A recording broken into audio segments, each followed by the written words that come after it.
don't understand people who say they lack motivation in life, because I'll make this extremely clear. If you're not pushing and striving for something, life is so mundane. I've always had this problem with literal crippling perpetual boredom. I was bored. I had no money. I'm carrying boxes of ice. I'm a smart guy. I'm not playing chess anymore, right? I'm 34 now, so this is quite a few years ago. It's before the internet, before Facebook was all big and nothing. What do you do with your life? What's there to do? I thought I need to do something which drains me so that I can go to sleep at night without frustration.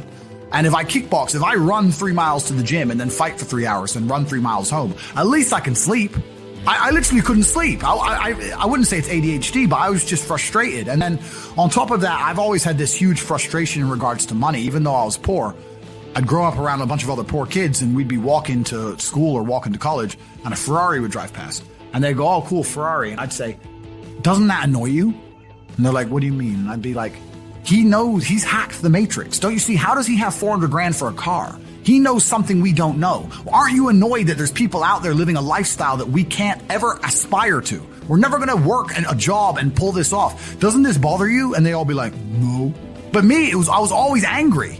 I was always angry, not angry in a go to jail way, but just I was angry. I was like, something isn't right. Something doesn't add up. So kickboxing was my answer. I just started kicking people's ass, and I just felt a little bit better. That was kind of how it worked. At what point did you realize you were like world class at this? So when my first day in the gym, I walk in, my coach, it was 4 Bosnian men. I was a child.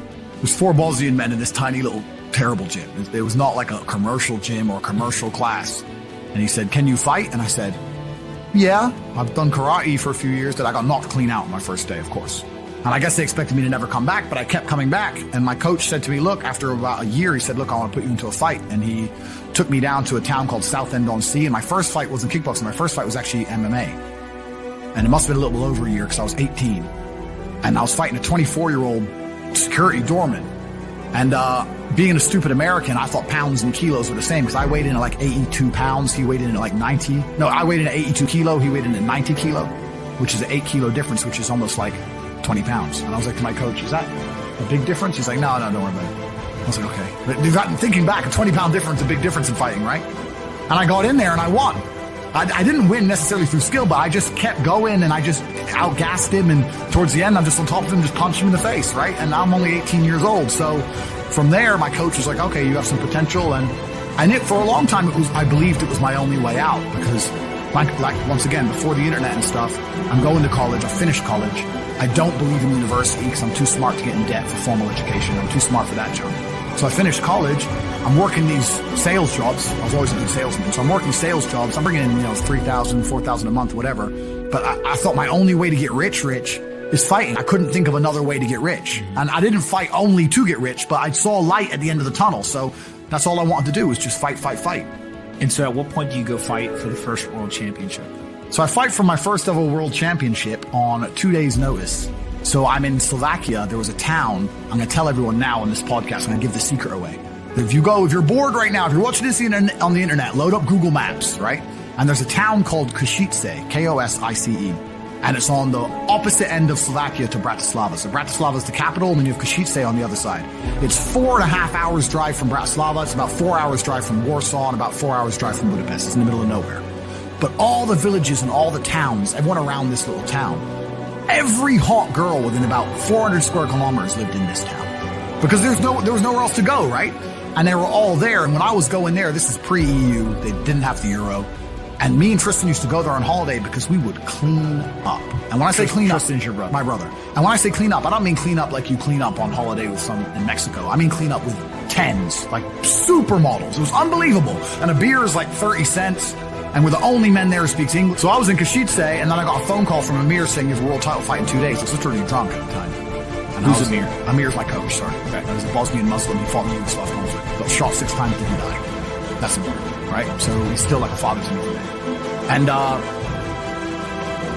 must have been crazy. I was like, okay. I can't explain, and I want to say this in a way where it's truly understood. When I say I didn't give a shit if I lived or died, I don't mean that in a sad, suicidal way. I mean that in an empowered, charging at the gunfire. Back then, I didn't think I had anything that really made me really give a shit about living. Not in a do sad way, just in a let's go out in a blaze of glory then. I'm not rich, I don't have nothing, I'm just banging girls in Slovakia. Well, who is this guy? So it was against the French world champion, Jean-Luc Benoit was his name. And the opponent pulled out and they needed a guy on 2 days' notice. And I had to lose 6 kilos, which is around 13 or 14 pounds in 2 days. So is that easy or hard? That's hard, bro. 13 pounds in 2 days is a long way to lose. So I just stopped eating, stopped drinking, sitting in saunas, spitting all the water, just dying. Finally made weight, went to France, fought him 12 rounds, my first ever 12-round fight as well, fought him. And they gave the decision to him, but I was wrong. I beat him. And I beat him. I beat him. I didn't knock him out, but I beat him. And is this one of the 4 world championships, or this is the fifth? No, yeah. Well, it should be, yeah. But the tape was so convincing. The tape was actually sent off to the ISKA, the fighting organization, and they demanded a rematch. So they knew I won, right? Okay. But he's France. He's French. It was in France, and fighting has a lot of politics to it. You have to understand. I mean, UFC is UFC, the real big ones. But outside of the smaller ones, it makes more sense for the French promotion of a French champion. They'll sell a lot more tickets and a lot more pay-per-views with a French champion. So basically, either you knock him out or it's going to go. It's kind of like that, right? So they commanded a rematch, and I rematched him 7 months later and knocked him out in the 8th, and I became world champion. Okay. Why keep going once you've won? There's always a new mountain to climb. I mean, that's a good question, because that's also kind of the reason I quit. Because it's like, why keep going? Well, there's always someone new to fight, and I'm still not financially where I want to be.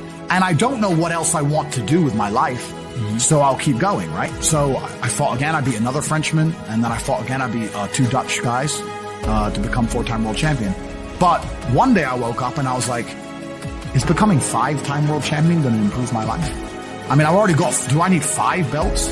How much money do they pay for these fights?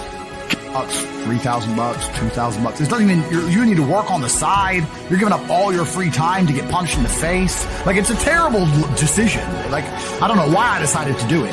But eventually, once I was world champion, I'd get like $100,000 to fight, but I'd give 20% to my manager. Then the UK, with the UK taxes, 40-50% would disappear, and sometimes you only fight twice a year or whatever. I was certainly not rich. I didn't consider myself you get like rich. 30 to 40% of it. Yeah, and I didn't consider myself rich. Like 30-40 grand chunks, look, twice a year, maybe 3 times a year. Living in London rents, you need a car. You're trying, like, you're not rich in any way. And that's actually the reason I retired, because I woke up one day and I thought, I'm giving 6 hours a day of absolute focus and energy to this. And I believe I'm smart enough that if I put that much tenacity into something else, I can be a multimillionaire. I truly believe that. I was like, I've realized now I've reached the pinnacle of kickboxing. My choice is either to change over to MMA, which I was offered to do earlier in my career, but at the time, the kickboxing contract paid more money. I had to pay the bill, so I went kickboxing. Change over to MMA, learn to wrestle, change over to UFC, blah, blah, blah. But this is also like 7-8 years ago, where even the UFC didn't pay the money it pays now. But the UFC still doesn't pay that much money, from what I understand. No, if you're like top 5 or champion, yeah. But most of the dudes you're going to see there in the prelims, they're getting $10,000 a fight, $9,000 a fight. It's nothing, right? So it'd be like starting my career all over again. And at the age of 28, I thought, I don't have the gumption to start again. I've been through hell for this. I've broken my hand 8 times. My ribs have been broken. I don't want to do this all over again. So what do you do when you realize that, hey, maybe I don't want to keep fighting? I decided to get rich. What does that mean to you? When you're sitting there, you're getting, $30,000, $40,000 kind of net on a per fight basis. Is rich to you like, hey, I want a couple $100,000, $1 million, $20 million, $1 billion? I want 30 or 40,000 every month. 30 or 40,000 every month, so about $500,000 a year. Yeah. I thought if I had that much money, I could do whatever I want. Okay. That's what I decided. So what's step 1 that you do? So step 1 is, maybe that's how we ended up here together, my friend. Step 1 is, decided to be very logical about it. Chess player, right? So it's like, I want money. What is money?